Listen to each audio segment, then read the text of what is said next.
¿Me oye? ¿Me oye? Y si no, hoy. Ey, ¿le hablo o no le hablo? No. Sí, sí que se escuchará en sala, espera. Vale.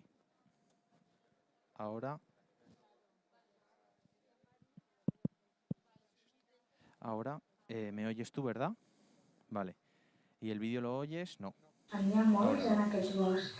¿Y tú me ves? Aquí en tenim un arbre estrany. Encara no en sabem quin arbre podria ser. Vale, este te llega. Aquí en tenim el seu fruit. No quin paisatge més meravellós. Sobre la vegetació de comarques de muntanya. Aquí tenim les pinyes d'un pi quan comencen a créixer. En la seva primera part de la vida. En aquest bosc també n'hi ha moltes.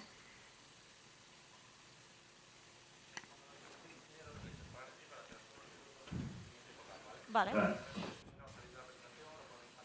Hecho. Perfecto. No hay pérdida. Podremos acordarnos. A ti, Gracias. gracias. Els pits. Dins de El pasaje secreto. els començaments de la vida. No, claro. Aquí tenim Claro, un claro, més claro. gran. Sí. No, Con sabe, más es una... recién.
Buenas tardes a todos y todas. Bienvenidos a esta tarde distinta. Como sabrán, hoy es 11 de febrero, hoy es el Día Internacional de la Mujer y la Niña en la Ciencia.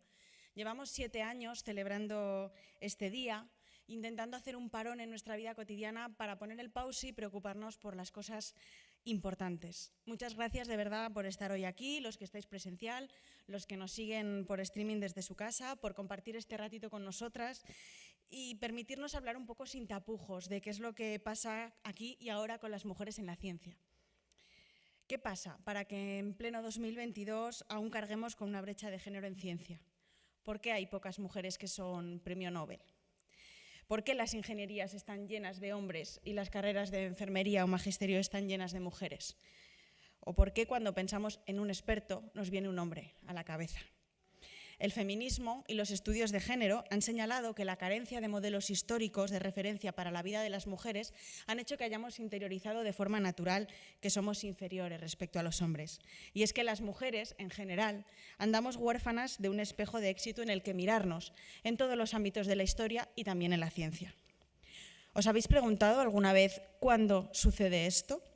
¿En qué momento de nuestra vida asumimos que hay cosas para las que por el hecho de ser mujeres vamos a ser peores? Sabemos desde hace unos 70 años, y gracias a Simone de Beauvoir, que no se nace mujer, que se aprende a serlo. Sin embargo, ¿por qué ese aprendizaje condiciona también las vocaciones futuras?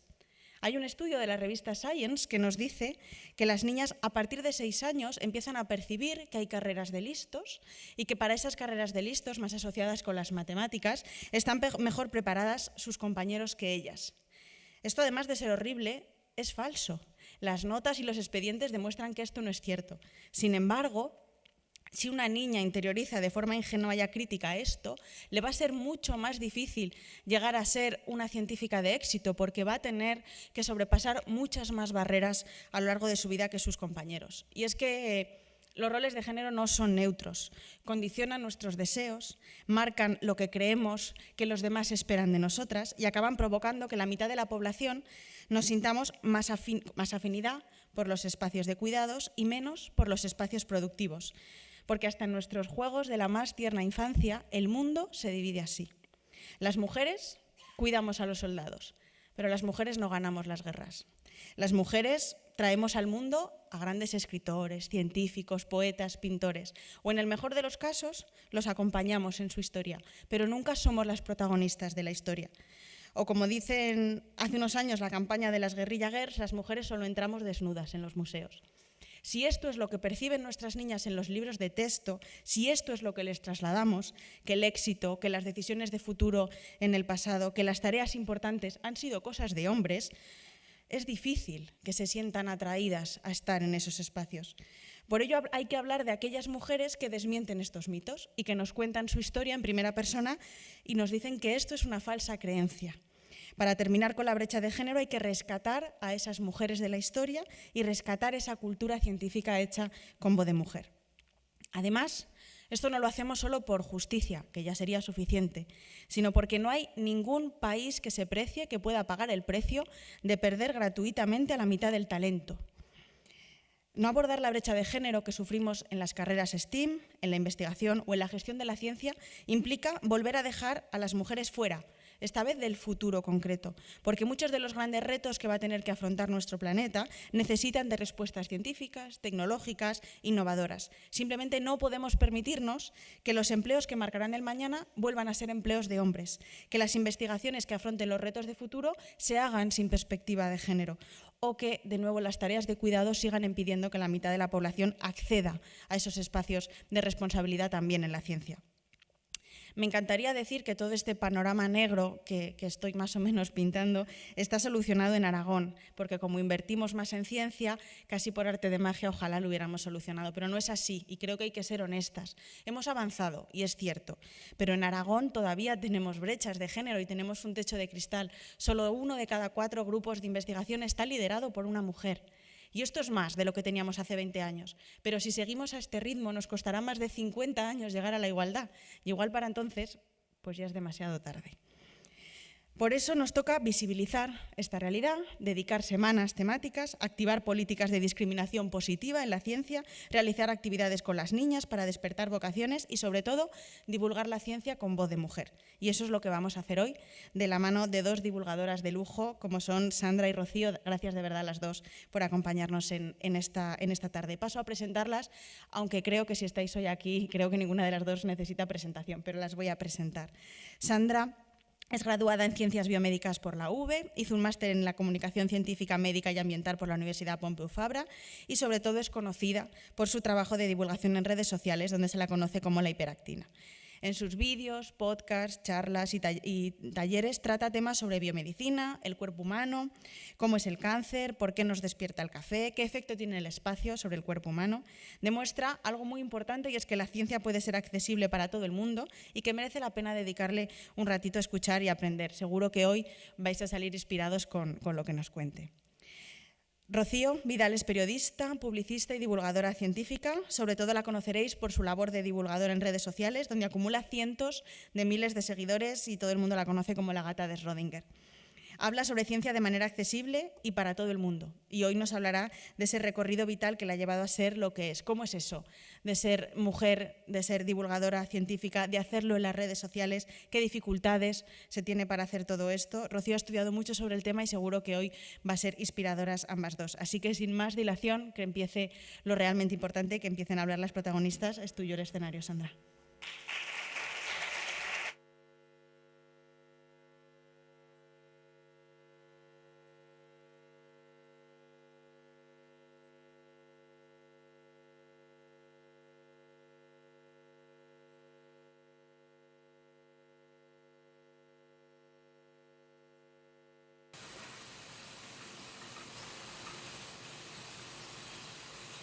Un bolet. Els pits. Aquí tenim un pi en els seus començaments de vida. Aquí en tenim un de més gran, quan va creixent. I al final, ja quan és adult, un altre bolet del mateix tipus. Això podria ser un romànic. Com hi veiem, n'hi ha molts en aquest bosc. Aquí en tenim un arbre estrany. Encara no en sabem quin arbre podria ser. Aquí en tenim el seu fruit. No quin paisatge més meravellós, sobre la vegetació de comarques de muntanya. Aquí tenim les pinyes d'un pi quan comencen a créixer, en la seva primera part de la vida. En aquest bosc també hi ha moltes.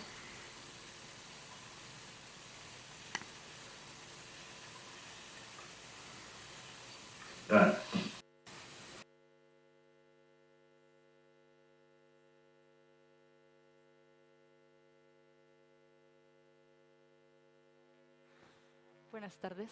¿Se me oye bien? Sí, ¿verdad? Me emociona un poquillo viendo el vídeo, la verdad. Bueno, primero, mientras se va poniendo la presentación, muchas gracias por haberme invitado aquí en un día tan bonito para todos y para todas. Como es el Día de la Mujer y la Niña en la Ciencia, estoy súper contenta de estar aquí una vez más. Estuve no hace mucho. Tengo que decir, esto es muy aleatorio, pero que las sillas de este CaixaForum son las más cómodas que he probado en toda España. O sea, recuerdo que me senté aquí en un par de sillas y ojalá mi cama fuera la mitad de cómoda que esa silla, ¿vale? No es broma, la verdad que fue maravilloso y aquí estamos un día más, de pie por desgracia, pero igual de contenta. Como habéis podido deducir, la niña que sale en ese vídeo soy yo cuando tenía aproximadamente 8 años, según mis padres, aunque sinceramente pues no me acuerdo mucho de qué edad tenía. Era un día que fuimos de excursión a la montaña con mis padres, que solíamos hacer mucho en esa época, y en un momento de despiste de mis padres cogí la cámara, me escapé y empecé a grabar cosas que veía alrededor. Un poco imitando esos documentales que veía cuando era pequeña, porque si os fijáis, la entonación que tengo es súper impostada, ¿sabes? En plan, los pinos de la comarca de no sé qué, es como yo no hablaba así de pequeña, no era tan pedante, ¿vale? Pero evidentemente imitaba esas cosas que yo veía en la tele de pequeña. Y claro, mis padres ven este vídeo a día de hoy y les hace gracia, ¿sabes? La gran mayoría de gente que ve este vídeo piensa, qué mona, qué graciosa, qué cosas de niños, ¿no? Que coge una cámara y se pone a grabar, tal. Pero lo cierto es que después de tantos años, como que yo veo ese vídeo y me doy cuenta de que, jolín, pues se encerraba una vocación ahí, de que detrás de esa niña haciendo tonterías, pues había una niña a la que... ¿Dónde se pasan las diapositivas? no funciona. Bueno, yo sigo hablando. Eso, de que era una niña a la que le gustaba mucho pues, contar historias, enseñar las cosas que va aprendiendo y pasar diapositivas cuando... ¿Qué hago? Pico el botón de... Aquí hay un botón que parece que es de encender, pero... Hola, ¿qué tal? Esa soy yo cuando era pequeña. Eso, que detrás de ese vídeo había, pues escondía un poco esa vocación de una niña pequeña a la que le flipaba contar cosas, ¿no? Y lo hacía incluso pues, a los peluches de su habitación. Esta es una imagen 100% real. Fuente, mis padres me decían que cuando era pequeña me gustaba mucho como coger a los peluches que tenía por la habitación, ponerlos alrededor y jugar a ser profesora o a que les explicaba cosas o les daba clases, lol. Y sí. A ver, igual es que no sé pulsar un botón y soy súper cateta, ¿sabes? Pero gracias. Joder, yo que venía aquí a parecer una mujer independiente.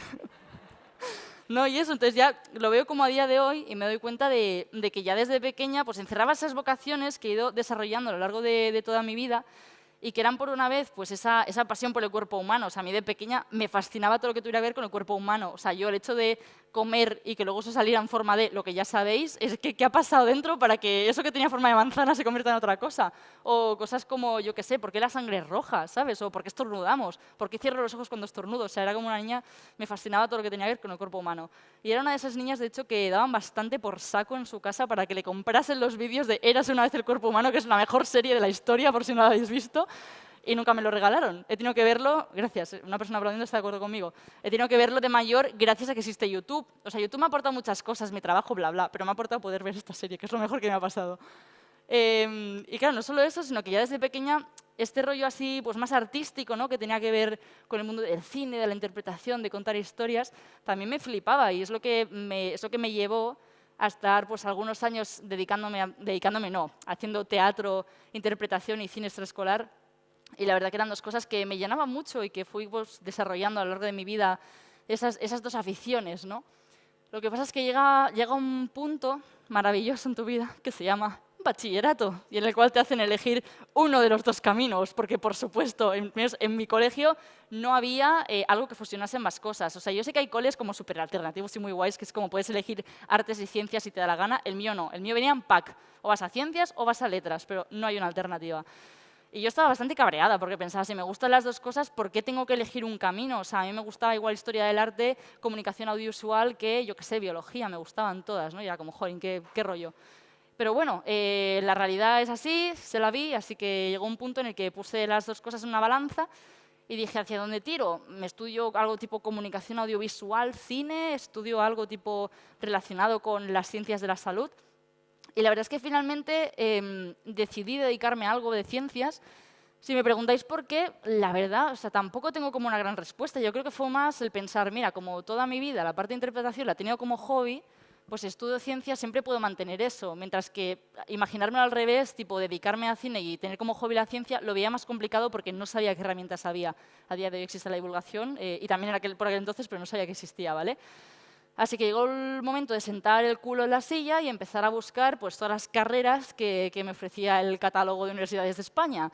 Y me planteé biología, biotecnología, farmacia, psicología, todas las que se me puedan ocurrir. Creo recordar que hasta miré enología, o sea, lo cual es muy random y no tiene nada que ver con el cuerpo humano, pero podría ahora mismo estar como pisando uvas y haciendo vinos en La Rioja. Igual viviría más feliz incluso, pero bueno.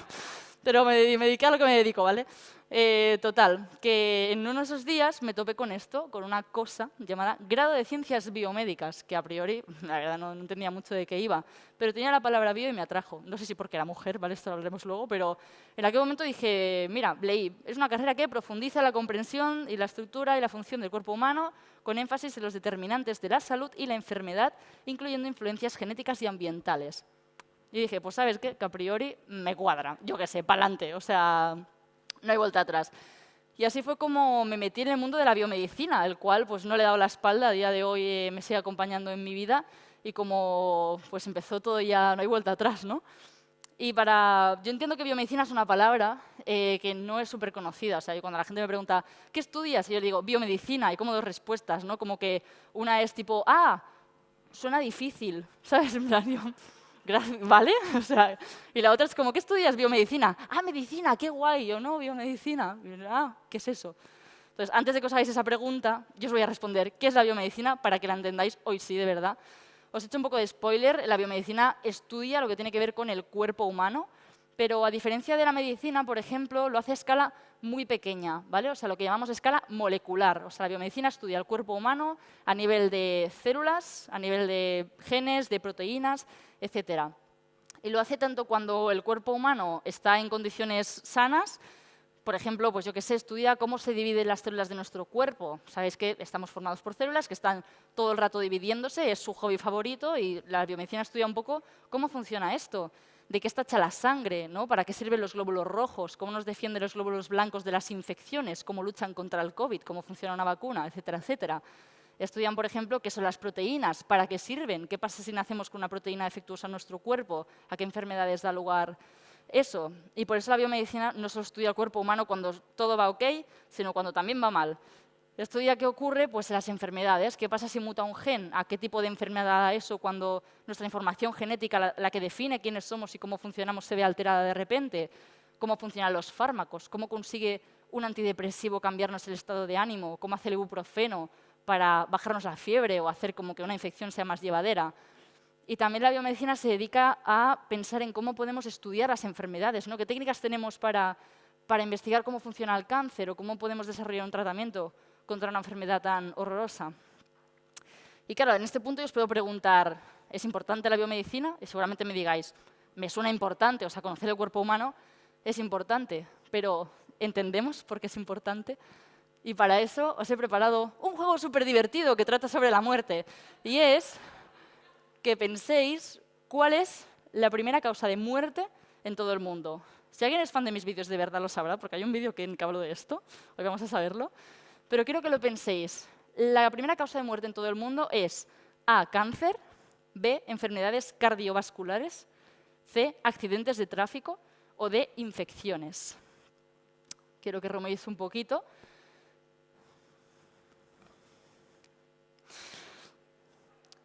Pues os voy a decir que la respuesta correcta es suficiente. Ya la habéis pensado, o sea, vuestro cerebro ha decidido antes de que os deis cuenta de esto. Esto es un hecho comprobado, ¿vale? La primera causa de muerte en todo el mundo son las enfermedades cardiovasculares. ¿Cuántos de aquí han acertado, aparte de los de la palmada súper...? ¿Cuántos pensáis que era el cáncer? Porque es como una enfermedad de que se habla mucho. No estás sola, hay mucha gente que piensa eso. Te lo puedo confirmar por los comentarios de YouTube, no te preocupes. Que la gente suele pensar mucho que es el cáncer, porque como es una enfermedad muy mediática, o sea, con razón, pero como hablamos mucho de eso, la gente cree mucho que es el cáncer. Pues han sido las enfermedades cardiovasculares. A día de hoy son las enfermedades que, a nivel mundial, más muertes causan. Por supuesto, esto depende del país, el nivel socioeconómico, etcétera, cambia, pero la media mundial es esta. Mi pregunta es, ¿ha sido así toda la vida? Muy bien, no. Si no, no habría esa pregunta. Pues no, la verdad es que hace un tiempo eran las enfermedades infecciosas la primera causa de muerte en todo el mundo. ¿Y sabéis qué es lo peor de eso? Que ni siquiera sabíamos qué las causaba. O sea, la gente se moría de cosas, pensábamos que eran los demonios o que era un castigo de los dioses y no sabíamos qué las causaba. A día de hoy todavía hay gente que piensa esto, por supuesto, pero no sabíamos qué estaba pasando. O sea, ¿por qué la gente se moría de estas cosas? No fue hasta unos años más tarde que algunos científicos y científicas que seguramente no conozcamos a día de hoy, muy avispadas, construyeron esos primeros microscopios y miraron a través de ellos y se dieron cuenta de que nuestro mundo está rodeado de seres microscópicos que no vemos a simple vista y que encima causan esas enfermedades. Entonces yo quiero, por favor, que dediquéis un momento, esto me apasiona, es mi tema favorito, que dediquéis un momento a pensar el susto que se llevó la primera persona que mira a través de un microscopio y dijo, perdona, o sea, ¿qué es esta cosa que se mueve que yo no puedo ver? O sea, esa persona esa noche no durmió y ese mes tampoco. Gracias a esa primera persona que se llevó el susto por el resto de la humanidad. Y claro, fue en ese momento cuando descubrimos que existían estos microorganismos que nos dimos cuenta de que eran los que causaban esas infecciones que mataban a la gente. Y no solo eso, sino que este fue el primer paso para curar esas infecciones. Así que ni os comento la tremenda revolución que supuso los antibióticos para que estas muertes por infecciones cayeran en picado. Los antibióticos nos están dando mucho por saco por otros motivos, ¿vale? Pero esto es otra charla, Caixa Forum, invitadme otro día, yo os doy una charla entera sobre esto, pero vamos, en aquel momento y todavía a día de hoy fueron una revolución porque las muertes por infecciones cayeron en picado siendo superadas por las cardiovasculares, ¿no? Pero claro, ¿qué pasa? Que me podéis decir, a ver, Sandra, este es un ejemplo un poco antiguo, ¿no? En plan, mi tatarabuelo igual le interesaba, pero a mí ahora mismo pues no me acaba de convencer. Y yo os puedo preguntar, ¿se os ocurre un ejemplo más reciente? ¿Qué será ese ejemplo reciente que pasó de cosas que matan a gente? No se me ocurre ninguno ahora mismo. Y si os digo que hace un par de años este cabroncete de aquí decidió mutar y surgió una nueva cepa que en diciembre de 2019 comienza en China, empiezan a llegar pacientes a los hospitales, tienen mucha fiebre, tienen neumonía, nadie sabe qué está pasando. De repente esos casos se multiplican, paralizan a medio mundo y nos confinan en nuestras casas. Yo creo que todo el mundo ha visto esta película, se emitía en todas las casas de España, ¿vale? Claro, y no solo eso, sino que en tan solo un año, ¿vale? Esto es muy fuerte, o sea, quiero que penséis, en tan solo un año la ciencia consigue desarrollar una vacuna que logra que los casos graves de pacientes que terminan en las UCIs caigan en picado y que, por suerte, el COVID mate a muchas menos personas. Y esto, sinceramente, no hubiera sido posible, o sea, no sé si estoy tapando la presentación, igual es un poco random que saque en medio.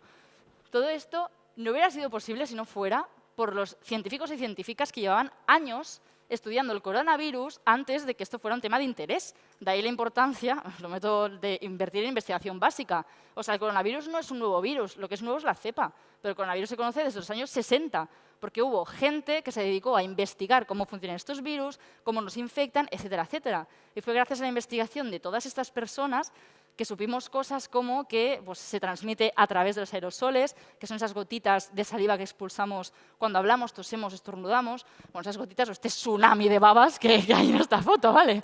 Pero esa foto, o sea, es real, cuando tú estornudas sacas mucha mierda. Sé que estáis traumatizados, pero lo de ponernos el bracito aquí no es por ningún tipo de tendencia de baile, es porque de verdad funciona, ¿vale? Supimos cosas como eso, como que se transmitía a través de las partículas de saliva, que ese era el motivo por el que las mascarillas quirúrgicas eran tan efectivas para frenar esa propagación, o cosas como que como el coronavirus está rodeado de una capa de lípidos, cosas como el jabón pues pueden eliminarlo eficazmente de las manos. Y la biomedicina no solo sirve para este par de ejemplos súper pequeños que os he comentado, bueno, súper pequeños el COVID, ya me entendéis, ¿no? Como son un par de ejemplos dentro de un mar de posibilidades, que sí, que los antibióticos y que el COVID súper bien, pero sirven para muchas más cosas. Conocer el cuerpo humano nos ha permitido cosas como que los diabéticos cuenten con insulina para tratar su diabetes, como que la neumonía está causada por una bacteria y se puede tratar, o sea, algunas veces, la tuberculosis, perdón, no la neumonía, y como que fumar aumenta el riesgo de cáncer de pulmón.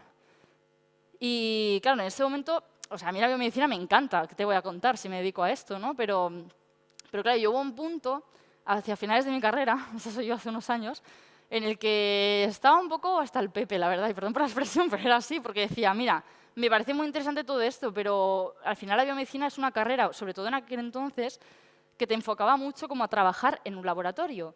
Entonces, ¿yo qué pasa? Que llegó el momento de hacer mi trabajo de fin de grado, que es un trabajo, un proyecto práctico que haces en un laboratorio en este tipo de carreras, que yo decidí por un Erasmus hacer en Austria, ¿no? Entonces, estaba en este laboratorio de Austria y sí, todo súper feliz, pero al final estaba trabajando todo el día en un laboratorio.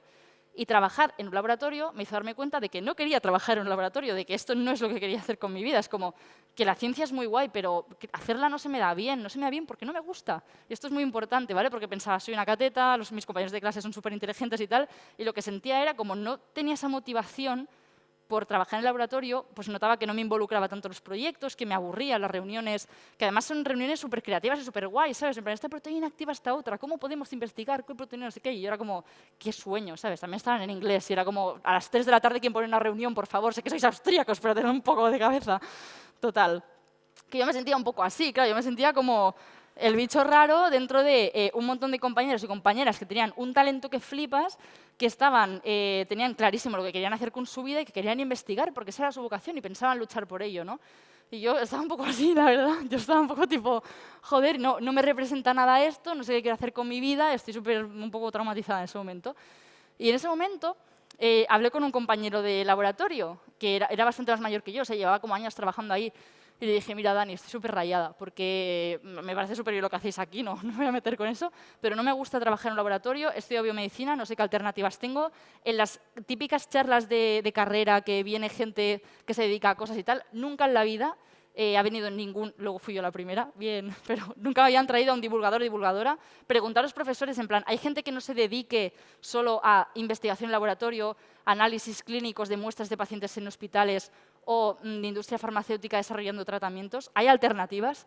En mi carrera no me supieron responder, pero justamente hablé con la persona correcta y hablé con él y dije, mira, no me quiero dedicar a esto. Y me preguntó, si no piensas ahora mismo en salidas profesionales de tu carrera, si te desvinculas un poco de eso, ¿qué es lo que te estás haciendo en tu vida? Y yo le dije, mira, yo solo sé que me gusta como contar cosas de ciencia, o sea, me gustaría contar a la gente lo que he estudiado en la carrera, porque creo que son cosas muy interesantes que al final la gente debe conocer porque es cómo funcionan sus cuerpos y me encantaría que supieran de esto. Y él me dijo, ¿conoces el mundo de la divulgación científica? Y yo no tenía ni puñetera idea de que esto era un trabajo, o sea, que había gente que se dedicaba a esto. Entonces, ¿qué pasó? Que de repente, claro, yo busco en internet esto y es como, tenía esa carita, ¿sabes? En plan, ¡ah! Hay gente que se dedica a esto, qué guay. De repente vi gente súper talentosa que divulgaba ciencia en museos, que divulgaba ciencia en la televisión e incluso en YouTube. O sea, que había gente en redes sociales divulgando la ciencia. Y fue en ese momento cuando descubrí todo el talento que tenían mis actuales compañeros y compañeras, que por aquel entonces eran completos desconocidos. Tengo que decir que esa diapositiva está muy desactualizada porque la he recuperado de una presentación de hace como 2 años. Pido perdón a mis compañeros y compañeras haberme hecho la presentación si no queríais que estuviera desactualizada. La he hecho yo, os tenéis que joder. Pero en aquel momento pensé, tío, esta gente me da envidia. O sea, me da mucha envidia porque tiene mucho talento y me da mucha envidia porque se dedican a algo que ojalá me pudiera dedicar yo algún día. Y fue en ese momento cuando me di cuenta de esto. Yo no quiero hacer la ciencia, yo quiero contarla. O sea, no me gusta estar en un laboratorio. Y no pasa nada porque eso no hace que me guste menos la ciencia. Simplemente no me gusta estar investigando. Me gusta como nutrirme de ese conocimiento que nos proporciona y quiero compartirlo con la gente porque es súper interesante. Y fue en ese momento que dije, un momento, si existe algo que combina las dos cosas, existe algo que combina el conocimiento por el cuerpo humano y que además combina poder contarlo a través de cosas audiovisuales o a través de monólogos y de teatros y de 1000 cosas. Y fue en ese momento, fue en ese momento cuando decidí grabar el primer vídeo, ese momento maravilloso en nuestra carrera que os recomiendo a todos, grabar un primer vídeo de YouTube es lo mejor que te puede pasar, ¿eh? Ahí salen todos tus traumitas y tus complejos y todo. Pero bueno, me lancé a grabar ese primer vídeo que trataba sobre qué es el gluten y por qué la moda gluten free no tiene sentido. Tuve la suerte de que coincidió con un momento de mi vida en el que me diagnosticaron que era celíaca. Lo con los que he comido hoy no era mentira, no se estaba engañando, soy celíaca de verdad, ¿vale? Y me dijeron que era celíaca y de repente me di cuenta de que mi entorno, mis amigos, mis familiares, no sabían que era gluten, se pensaban que era una especie de vegetariana, no entendían nada, no sabían que era enfermedad celíaca y dije, tengo algo que contar. O sea, me gusta porque voy a grabar un vídeo que quiero que vean todos mis familiares y amigos para que de verdad entiendan qué es lo que pasa. Y me da un poco de vergüenza ajena ver este vídeo a día de hoy, tiene 3 años, me da mucha vergüencita, pero eso significa que he mejorado en algo. O sea, si veo ese vídeo y me da vergüenza es porque al menos los vídeos de hoy no son como aquel vídeo, pero lo quiero dejar para que os deis cuenta de que todos tenemos un comienzo y no siempre es perfecto. Y fue a raíz de eso que empecé yo qué sé, que ya no hubo vuelta atrás, ¿sabes? Que subí aquel primer vídeo, subí otro, y subí otro, y subí otro, y subí otro, y eso empezó a crecer, y a día de hoy pues voy subiendo vídeos que explican cómo funciona el cuerpo humano y todo tipo de temas sobre la salud que sinceramente pues me encanta hacer. Y en este punto yo os he comentado cuál es la importancia de la biomedicina, que es la primera parte de mí, y ahora os quiero contar cuál es la importancia de la divulgación, que es esa otra parte de mí. Y tiene que ver con muchas cosas, ¿vale? Pero concretamente hoy os quiero hablar de esta, y es el escepticismo, o sea, el no creernos lo primero que nos venden, no creernos la primera información que nos llega sobre algo. Y concretamente quiero hablaros de esta cifra de aquí. Rocío, te he hecho spoiler porque sale en tu presentación. Ah, te jodes haber salido antes. ¿Sabéis lo que es esta cifra de aquí? Aparte de que lo he escrito ahí abajo, ¿vale? Os quería poner la fuente para que veáis que mis fuentes son fiables, pero os he hecho un poco de spoiler. No, ahora en serio, este es el número de personas que se estiman que mueren al año debido a pseudoterapias. Las pseudoterapias son también conocidas como terapias alternativas, terapias complementarias o terapias integrativas. Que si os digo esto igual os quedáis un poco igual, pero si os comento que son, por ejemplo, la homeopatía, el reiki o la acupuntura, tal vez os suenen un poco más. Pero sea como sea, son pseudoterapias. Esto significa que son prácticas que pretenden o fingen ser terapias y curar todo tipo de enfermedades, pero que nunca han tenido un respaldo científico, no tienen evidencia científica. De hecho, se han hecho estudios, se ha invertido dinero en intentar demostrar que la homeopatía funciona y ha sido un fracaso. Y claro, o sea, me podéis decir, bueno, vale, homeopatía, pues tomarte una pastilla de azúcar al final no te hace nada. Es precisamente la gracia que no hace nada porque no tiene ningún tipo de efectividad.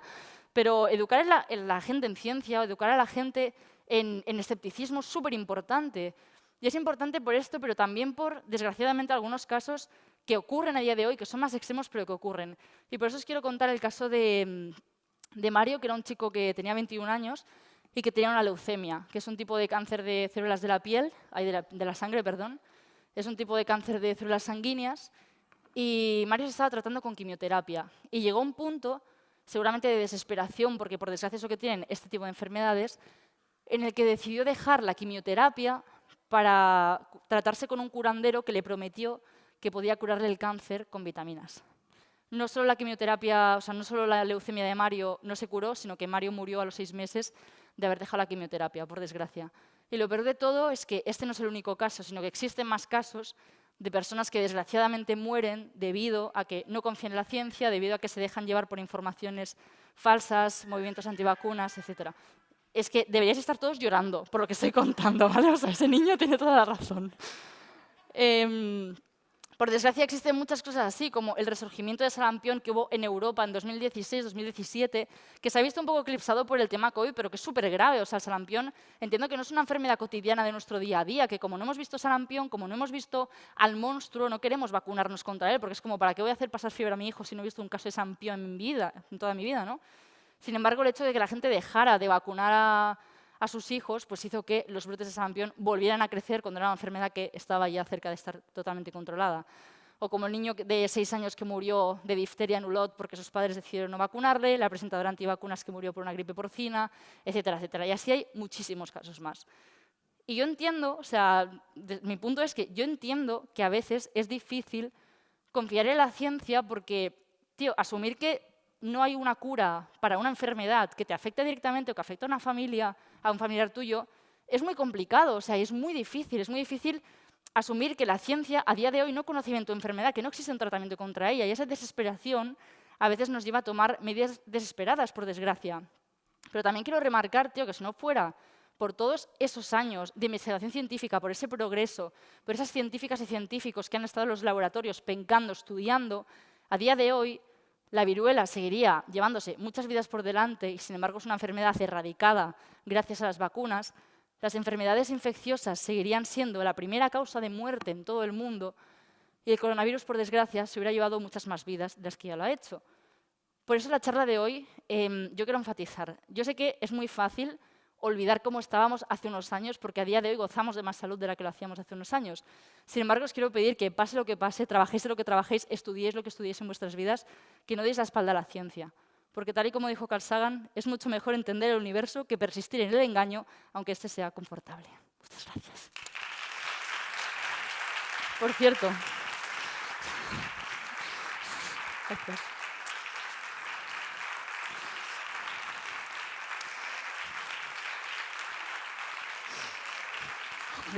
Gracias. La cara que pongo es la misma que cuando me cantan el cumpleaños feliz. No sé qué cara poner, o sea, pero que me he acordado, que me han dicho que presente a mi queridísima Rocío Vidal, creadora de contenido, creadora del canal La Gata de Rodinger, que va a darnos ahora su charla. Así que, por favor, proceda a subir al escenario, señorita Rocío.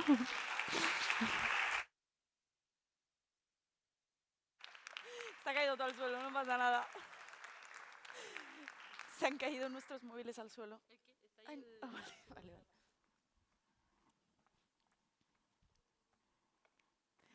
A mí también me han dicho que tengo que presentar a alguien, pero se me ha olvidado completamente. Espero recordar, lo siento, espero recordar, seguro que luego lo recuerdo. Vamos a ver. Bueno, como bien ha dicho Sandra, yo soy Rocío, estudié periodismo y hoy vengo a contaros, bueno, mira, eso ya soy yo de pequeña, vengo a contaros un poco pues, de dónde vengo, qué he hecho para llegar hasta aquí y también, yo creo que es muy importante, los retos a los que me enfrento día a día y nos enfrentamos también desde la divulgación en general, ¿no? Desde el periodismo y que tenemos que lidiar, lo veremos, ¿no? Son las propias redes sociales, los sesgos, la polarización, la juventud a la que nos tenemos que enfrentar y ser mujer, evidentemente, es otra de ellas. Entonces, esa soy yo de pequeña. Por cierto, no tengo tanta gracia como Sandra para hacer presentaciones, vais a flipar con lo cutre que es mi presentación, pero bueno, ya lo dejo claro desde el principio, esta soy yo de peque. Y yo siempre he sido pues, la típica niña preguntona, muy curiosa, pero muy pesada también, ¿no? O sea, estaba todo el día preguntándole a mi madre, pero esto, mami, ¿por qué? Pero esto tal, ¿por qué? Y en el colegio igual, ¿no? Que muchas veces yo he tenido profesores muy buenos a lo largo de mi vida, pero también otros que, claro, sobre todo cuando tienes 35 alumnos en clase, si tienes a una niña preguntando todo el tiempo muchas cosas, pues dices, cállate ya pesada. En particular, me llevaba a regular con mi profesor de religión, porque por casualidades de la vida, curiosidades de la vida, no se le daba muy bien responder mis preguntas. Entonces, yo ya iba con eso de, pero a ver, ¿cómo un hombre puede ser paloma y a la vez no sé qué y a la vez no sé cuánto? Y decía, tú a callar y a aprender. Y yo, pues nada. Entonces, pues bueno, esa curiosidad yo la manejé a lo largo de mi vida como pude, pero claro, luego llegué a la temida edad que es la adolescencia y esa curiosidad que yo tenía sana y productiva de una niña pues curiosa, pues se decantó a cosas un poco más turbias. No sé si os suena esto que os estoy enseñando. Es lo que decía también Carl Sagan de hay que tener la mente abierta, pero no tanto como para que se te caiga el cerebro. Y a mí literalmente mi cerebro se espachurró contra el suelo y empecé a creer todas las cosas que me plantaban por delante. Entre ellos, no sé si suena, pero este es el libro del Secreto, que es esto de la ley de la atracción, que te dice que si piensas muy fuerte, si deseas algo muy fuerte, el universo te lo concederá. Yo tenía ahí un póster en mi habitación que tenía, no os penséis que cosas muy profundas, tenía una mansión, un poco de dinero, a Johnny Depp al principio, luego lo cambié por Megan Fox, cosas de la adolescencia también. Y yo pensaba muy fuerte, es que si lo pienso muy fuerte, lo conseguiré, madre mía. Bueno, y luego en bachiller, que oye, esto ya no era tan joven, que estoy 15 años o así, yo parecía que me llevaba comisión por la Power Balance. ¿Os suena también la pulserita esta que suponía? Yo hacía exhibiciones públicas en clase, ¿sabes? Delante de mis compañeros. No, mira, sin la Power Balance. No llego, ¿veis? No llego. Con la Power Balance y de repente, plong, y llegaba, ¿sabes? O sea, hasta dónde llegaba mi punto de sugestión.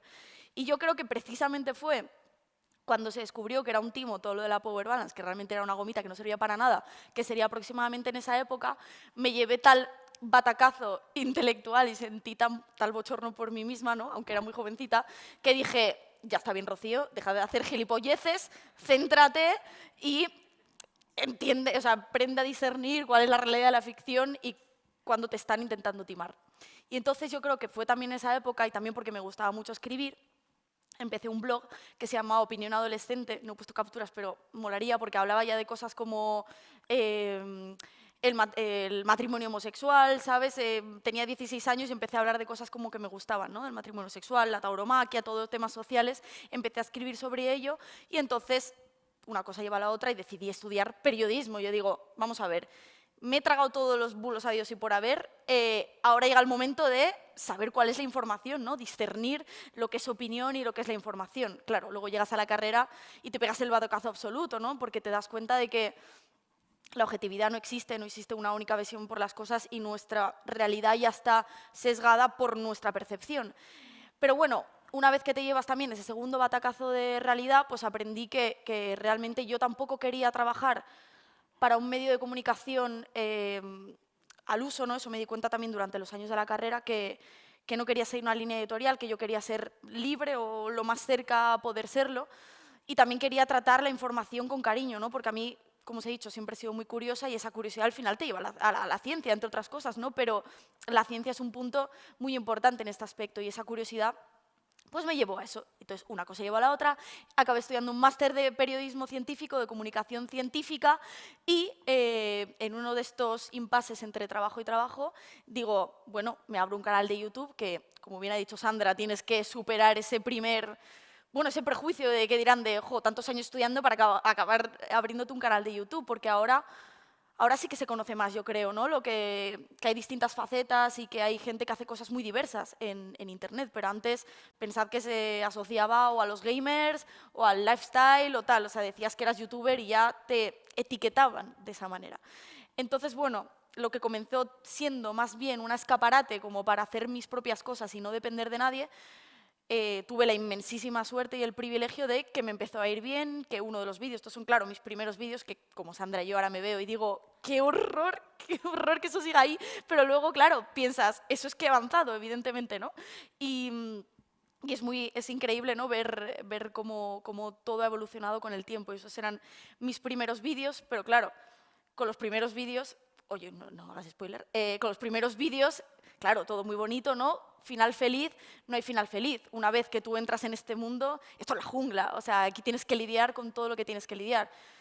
Y entonces te encuentras con la hostilidad de las redes sociales. Y esto tiene muchas caras también, ¿no? Porque podéis pensar, ¿no? Lo primero que pensamos son los haters, ¿no? Las críticas, los insultos, comentarios machistas y todo este tipo de cosas. Pero la primera cosa que te pone un obstáculo es las propias plataformas, ¿no? Al final, sí, esa idea de que somos libres, de que al final hacemos nuestro trabajo y hacemos lo que queremos, está muy bien, pero dependemos de empresas inmensísimas que tienen sus propios algoritmos, tienen sus propias redes de censura y que hoy estás aquí, pero mañana puedes estar en el otro lado. Entonces, este fue creo que uno de mis primeros escarceos con YouTube. Yo creo que desde entonces me tiene fichadísima.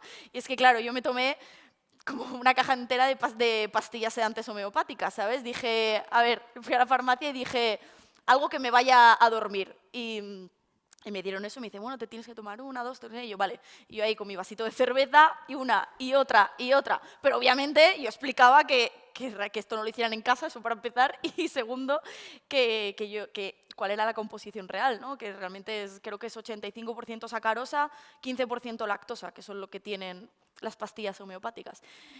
De hecho, después de tomarme las 50 me fui de fiesta, o sea, iba con un subidón que flipas. Pero YouTube no pensó lo mismo, no estaba tan eufórica como yo y dijo, ¿qué me dijo? Que incitaba o promovía actos violentos y peligrosos que podían dar lugar a lesiones físicas de gravedad o la muerte. Entonces, claro, imagínate tú explicarle a YouTube, un ente así difuso y abstracto, que realmente lo que estás haciendo es intentar defender la ciencia, la evidencia científica y evitar que la gente no caiga en este tipo de estafas homeopáticas. Pues imagínate, o sea, fue imposible. Sí que es verdad que luego como al mes me lo devolvieron y tal, pero bueno, una vez que ya el vídeo pues ya había estado hundido en la miseria. Pero bueno, fue mi primera de muchas aventuras con este maravilloso YouTube. Y bueno, luego la otra aventura es lidiar con los comentarios día a día. Estos son de bastante hace tiempo, y de hecho son como tiernos y tal, porque son de un vídeo de terraplanismo. Sabéis, ¿no? Que hay gente que es terraplanista, que piensa que la Tierra es plana. O sea, convivimos, compartimos oxígeno con esa gente, eso es real, asumidlo. Y además los tengo todos en mi canal de YouTube, ¿vale? O sea, desde que saqué un vídeo que me fui a un congreso terraplanista, no se han ido, ya han pasado 2 años. Y todos los días entro a los comentarios de YouTube, eres una terrabolista del sistema. Yo, ¿todavía? ¡Madre de Dios! No he visto a nadie tan insistente. Entonces, bueno, pues estos son algunos de los ejemplos de comentarios de estos vídeos, que soy una paleta, una cateta, que soy una marioneta, la gata burra, el lugar de las mujeres en la cocina, no dándoselas de científica. Muchísimas gracias por tu información. Estupidez, tonterías, bueno, es increíble, claro. Y bueno, este tipo de insultos machistas, luego lo comentaré, pero claro, es un plus cuando eres mujer y te dedicas a las redes sociales. Entonces, bueno, pues es que los datos son los datos. Después de este tipo de insultos ha llovido mucho, pero más o menos sigue así la cuestión. Si eres periodista y tienes exposición pública, y más si eres mujer, te vas a enfrentar a mucho acoso diario, muchos insultos, mucho asedio en las redes sociales. Se han vuelto, como diría, pues una guerra abierta, ¿no? En general, porque ya no solo discrepar, sino machacar, al contrario, intentar hundirlo, y además intentar hundirlo en masa y en grupo. Entonces, bueno, es algo con lo que aprendes a lidiar. Nunca se aprende del todo, pero bueno, aprendes a que es una sombra que está ahí y que pues a los monstruos no mirar, ¿no? Por así decir. Entonces, lo que pasa es que hay veces que no lo puedes evitar. Tampoco voy a poder ponerme aquí a contar todo lo que me ha pasado, pero por poneros el ejemplo más reciente, yo he tenido que bloquear 20 cuentas seguidas en Twitter durante 2 semanas. Bloqueaban una y se volvía a crear otra, y otras 20 en Instagram, una cosa así, de una persona que literalmente me asediaba a mí y todas las personas de mi entorno, poniendo información personal, compartiendo fotos, insultando, bueno, todo tipo de cosas, todo tipo de acoso. Y lo peor es que no se puede denunciar, o al menos es muy complicado. Por ejemplo, esta persona latinoamericana, se crean emails cifrados que no llevan ningún puerto. También me hackearon todas las cuentas, eso sí que fue sonoro. Me hackearon todas las cuentas y también se archivó el caso. O sea que realmente me gustaría decir que sirve para algo denunciar y tal, pero más allá que de bloquear cuentas, poco puedes hacer. Pero bueno. Entonces, hemos dicho, ¿no?, qué retos nos enfrentamos, hemos hablado de toda la hostilidad también de las redes sociales, pero también es divulgar en este tiempo convulso que vivimos, ¿no?, de la sociedad, y esto tiene muchas facetas. Sandra lo ha comentado muy bien, todas las facetas que tiene, y ahora hablaremos de ello, pero estamos hablando de que cada vez más nuestro sesgo de confirmación, que no sé si a todos os sonará o estáis familiarizados con ese término, pero al final es que tú recibes mucho mejor la información que ya confirma tus ideas previas, ¿no? Y eso ninguno, vamos, es que esta lucha es de uno mismo, ¿no?, con sus propias ideas y del resto con lo que tú afirmas o lo que tú compartes en las redes sociales. Pero ese sesgo de confirmación es algo con lo que vivimos, ¿no?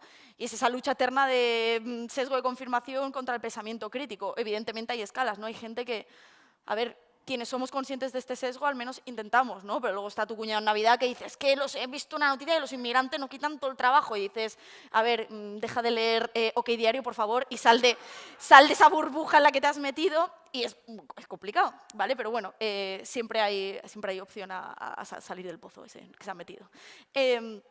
Las fake news, o sea, vivimos en el mundo de los bulos, de las fake news.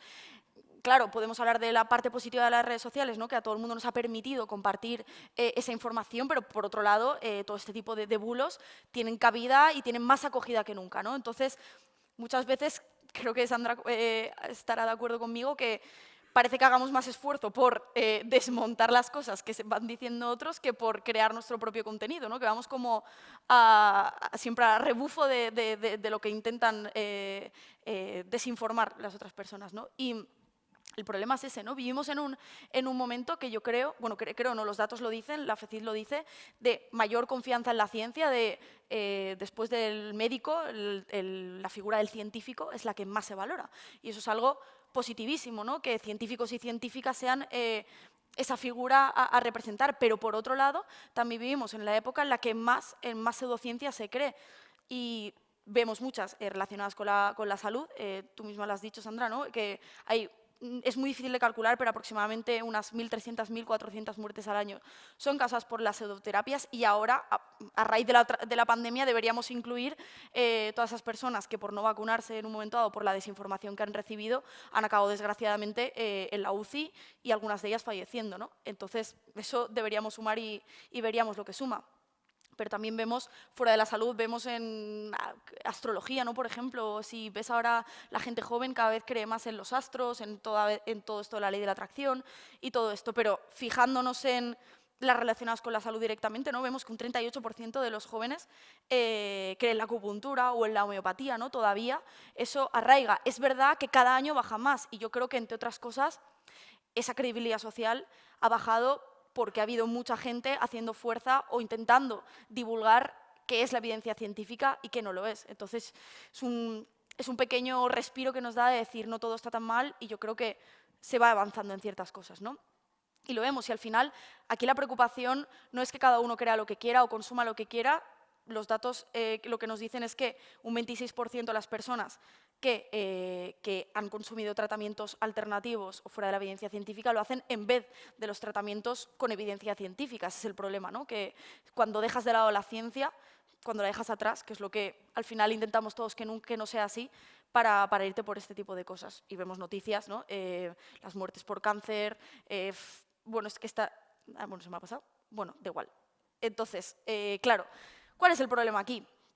Que todo esto que os he estado hablando de sesgos, polarización, odio en las redes sociales y tal, lo saben. O sea, Facebook lo sabe, Twitter lo sabe, Instagram lo sabe, y no hace nada. ¿Por qué no hace nada? Porque vivimos en el mundo de la economía de la atención, y Facebook, por ejemplo, sabe que cuanto más información que le gusta le des a un usuario, más tiempo se va a quedar en tu plataforma, por lo tanto, más publicidad, más puede jugar con tus datos, etcétera, etcétera, ¿no? Entonces, ellos saben, por ejemplo, creo que hay un dato que es el 64% de la gente que se radicaliza, porque hay muchos grupos radicalizados en Facebook, es gracias al algoritmo. Es decir, el algoritmo favorece que tú te vayas a puntos de radicalización y que acabes en puntos radicalizados.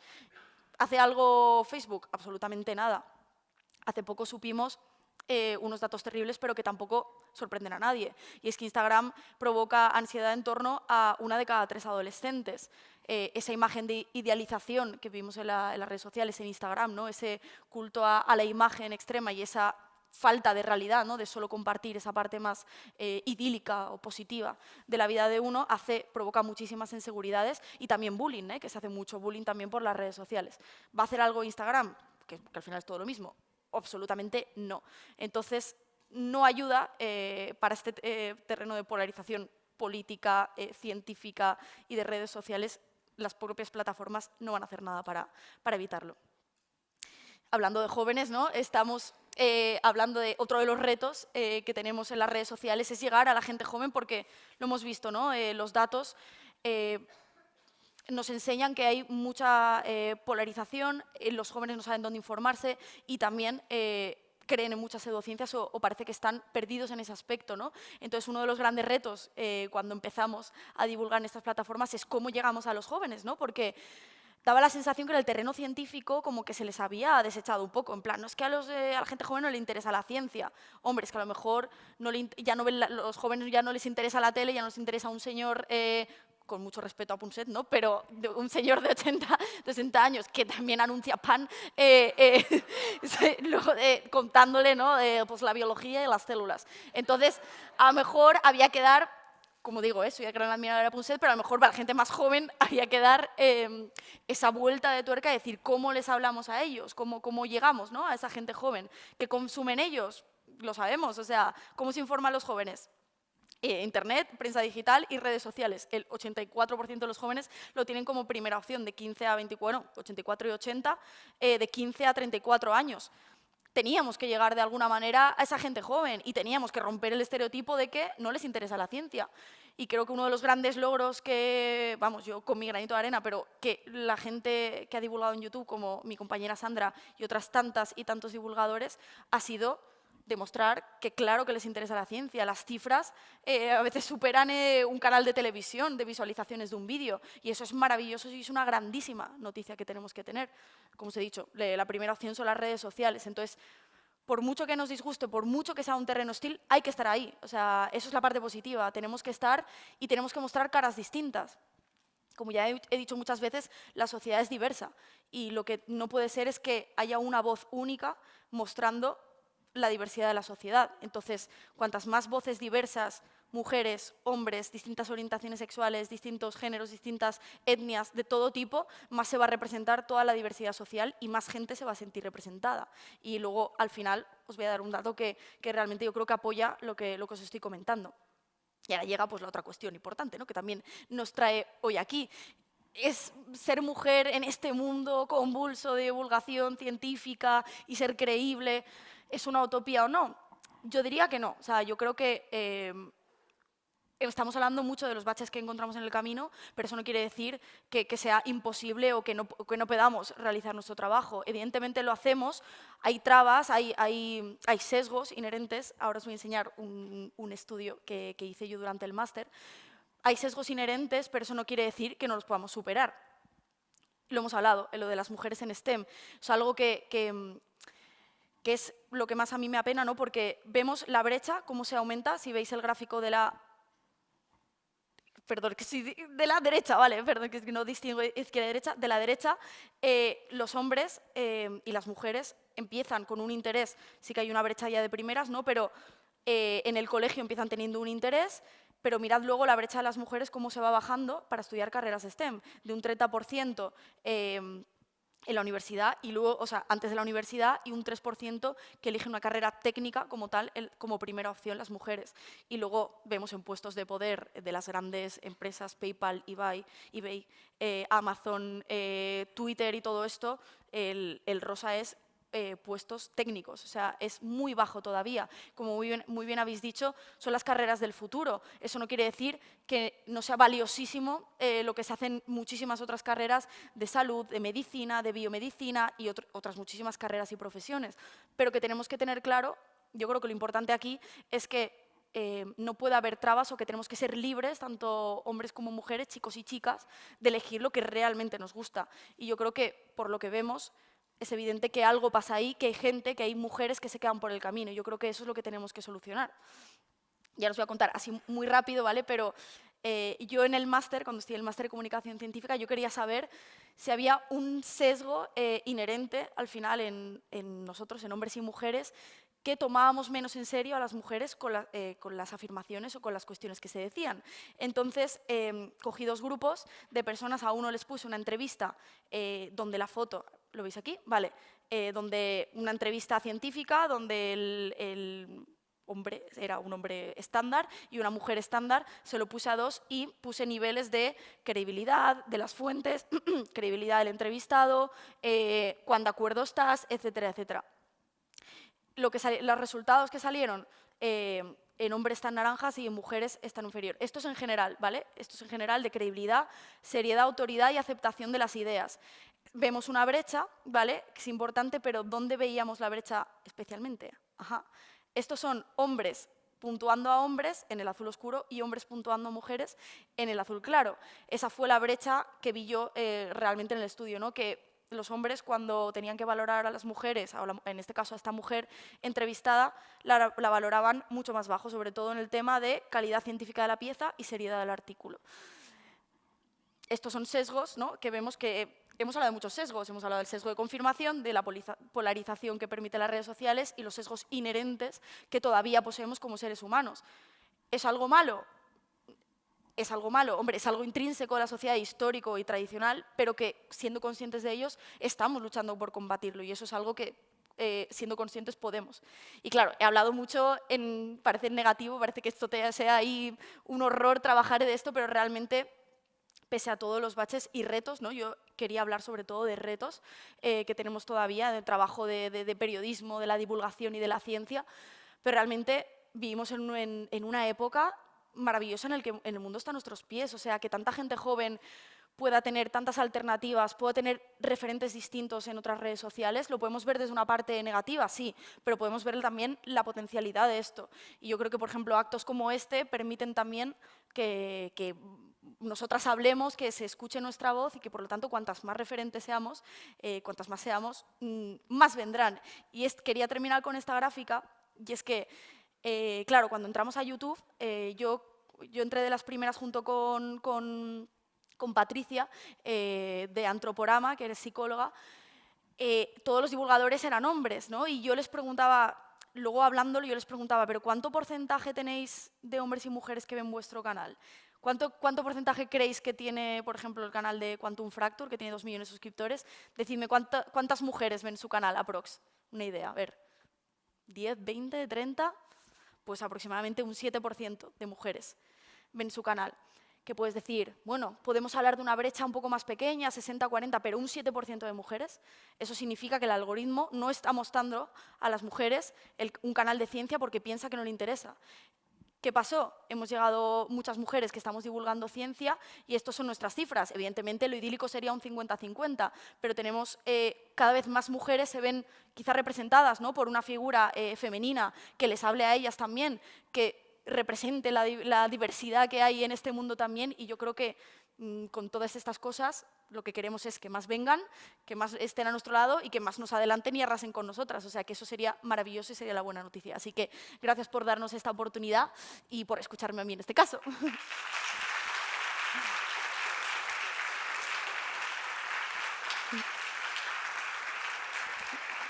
Gracias.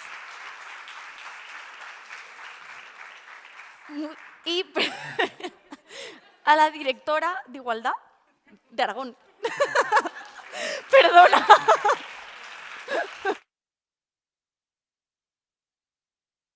Bueno, muy buenas tardes a todas y a todos. Muchas gracias por acompañarnos este viernes por la tarde. Como decía la consejera, hoy es el Día de la Mujer y la Niña en la Ciencia, y qué mejor manera de reivindicarlo que bueno, con actos de estas características. Muchas gracias, Sandra y Rocío, por esta lección que nos habéis dado de divulgación, de ciencia, de comunicación, de empoderamiento y de hablar en público, porque enhorabuena, que de verdad habéis llenado todo el escenario y no es fácil, así que enhorabuena y continuar con vuestro trabajo, que de verdad es maravilloso.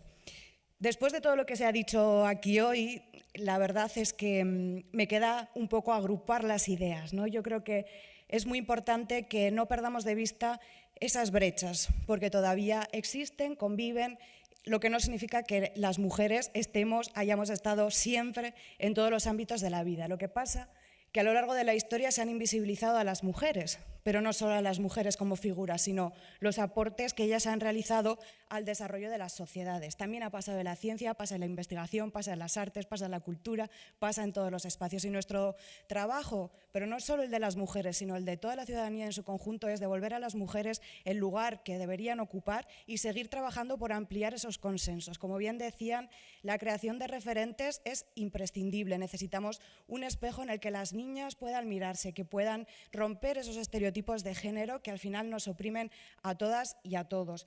Digamos que vivimos en un mundo que todavía está dividido entre lo masculino y lo femenino, desgraciadamente, y que a ese masculino y a ese femenino todavía se le siguen atribuyendo unas características. Las mujeres parece que tenemos que ser cuidadoras, tenemos que ser comprensivas, tenemos que ser empáticas y, desde luego, dedicarnos al ámbito de lo privado. Y, en cambio, a los hombres todavía se les siguen atribuyendo esas características de fortaleza, valentía y dedicarse al ámbito de lo público. Seguramente si pensamos en grandes investigadores o en grandes expertos se nos vienen a la cabeza varios nombres, pero nos cuesta más cuando tenemos que pensar en mujeres que hayan liderado o que hayan estado al frente de diferentes investigaciones o de diferentes aportes en el desarrollo de la historia.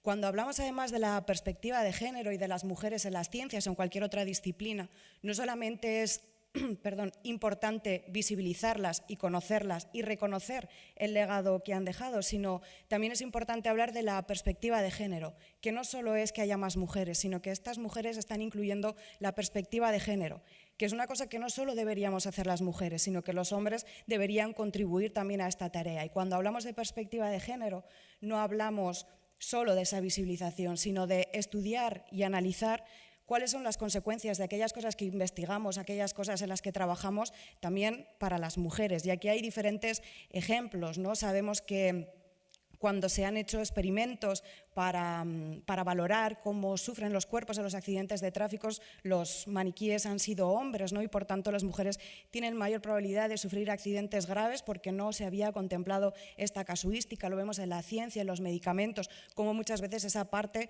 de lo femenino no se ha investigado, no se ha estudiado, no se ha dado a conocer y por tanto tenemos que trabajar para que esa perspectiva de género lo impregne todo.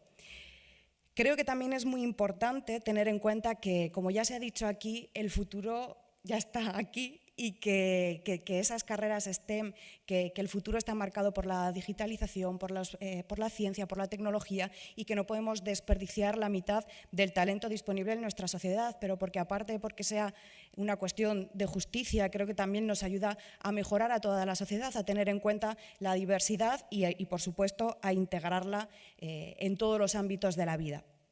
Es cierto que en las últimas décadas se ha avanzado mucho en materia de igualdad y que esto normativamente ha ido avanzando, ha dado pasos de gigante gracias al empuje del movimiento feminista, también a la implicación de muchas mujeres valientes que han dado pasos adelante, que han abierto ese camino por el que hoy otras transitamos, que nuestra obligación es seguir empujando para que las que vengan detrás sigan teniendo ese camino abierto y cada vez más ensanchado, pero sería mentir decir que ya están todas las barreras superadas y que todavía queda ese trabajo por hacer, que es importante empezar por la educación. La educación es desde donde podemos, desde edades más tempranas, acabar con esos estereotipos de género, también nombrar referentes y aquí quería contar que en los 2 últimos años de trabajo conjunto con la Consejería de Universidad, Ciencia y Sociedad del Conocimiento, pues por ejemplo hemos editado una guía, un álbum de cromos, ¿no? De 36 mujeres en las que inspirarse, que viene a reconocer la figura de diferentes mujeres científicas, tecnólogas, investigadoras,